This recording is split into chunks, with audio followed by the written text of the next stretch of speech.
Greetings, welcome to Dungeons and GURPS.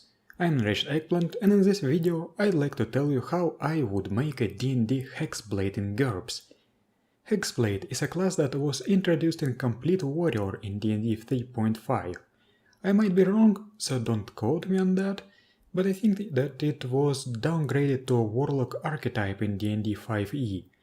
The hexblade was supposed to be good at two things: hexes and blades. The class had several class features that allowed him to curse enemies, very light spellcasting, and decent combat abilities as well. In a mechanical sense, the class wasn't very good. However, the author of the class proposed a quick fix online that made it much better. You really have to appreciate that. There have been very few cases of D&D writers doing such nice things.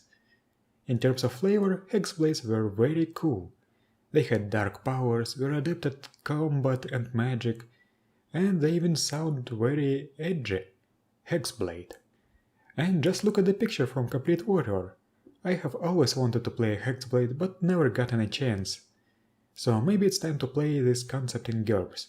I'm going to describe my approach at adapting hexblades to GURPS. Hexblades have access to a limited selection of spells, lacking the ability to improvise. They do not purchase a Sorcerer's Empowerment advantage, but take all their spells as an alternative abilities array. The hexblade can only take mind control and meta spells, plus the various curse and debuff spells from other colleges: Vexation from the Communication and Empathy College, and the following spells from the Body Control College: Agonize, Clumsiness, Debility, Frailty, Fumble, Hinder, Itch, Nauseate, Pain, Retch, Rooted Feet, Sensitize, Spasm, Strike Barren, Strike Blind, Strike Deaf, Strike Dumb, Stun, Tanglefoot, Tickle, Weaken Blood. It is possible to come up with some other flavorful spells, such as those that remove luck, grant unluckiness or cursed, etc. Also keep in mind that all these spells exist in their weaker versions, called the Curse Missiles. They were introduced in the 3rd edition of GURPS Magic, but I also converted them to sorcery spells. Some imbuement skills are also appropriate to hexblades: Continuing Attack, Crippling Blow, Fateful Weapon, Stupefying Blow, and Sudden Death. Hexblade talent costs 5 points per level, adding both the rolls to cast spells and use the aforementioned imbuement skills. Alternative rituals from GURPS Thaumatology Sorcery page 7 are in effect. However, experience has shown that it can be unbalancing for spellcasters to invoke alternative rituals to cast repeated spells with no FP cost in a fight.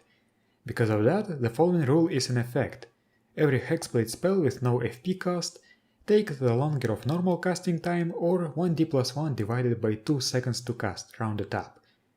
Roll for this when beginning to cast. If you do not like the result, you can abort, wasting your actions this turn.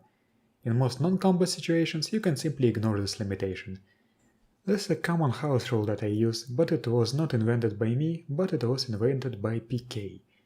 Hexblade spellcasting is subject to repeated attempts, and when rolling a critical failure on a casting roll, use the critical spell failure table. And that's it! As you can see, there's nothing new here. It's just a thematic arrangement of abilities with no new mechanics. However, let's see the other class features that might need our attention. Arcane Resistance is just magic resistance with the improved enhancement. Metal is luck with aspected magic and defensive. This allows the hexblade to reroll resistance rolls, or quick contests made to resist spells or magical abilities. The hexblades also usually have a familiar. There's at least 2 examples of implementation in GURPS: in GURPS Dungeon Fantasy V Allies and Pyramid 375.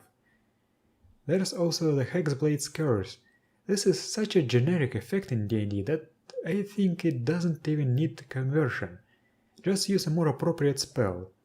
For example, Clumsiness, Debility or Frailty, they all work well. Aura of Unluck. Now this is interesting. I think it works well as a sorcery spell that can be taken by hexblades. It uses Obscure as a base with some enhancements and limitations that were introduced in Pyramid 399 It was difficult to start up, but it works well and it's not really expensive, so I like this one.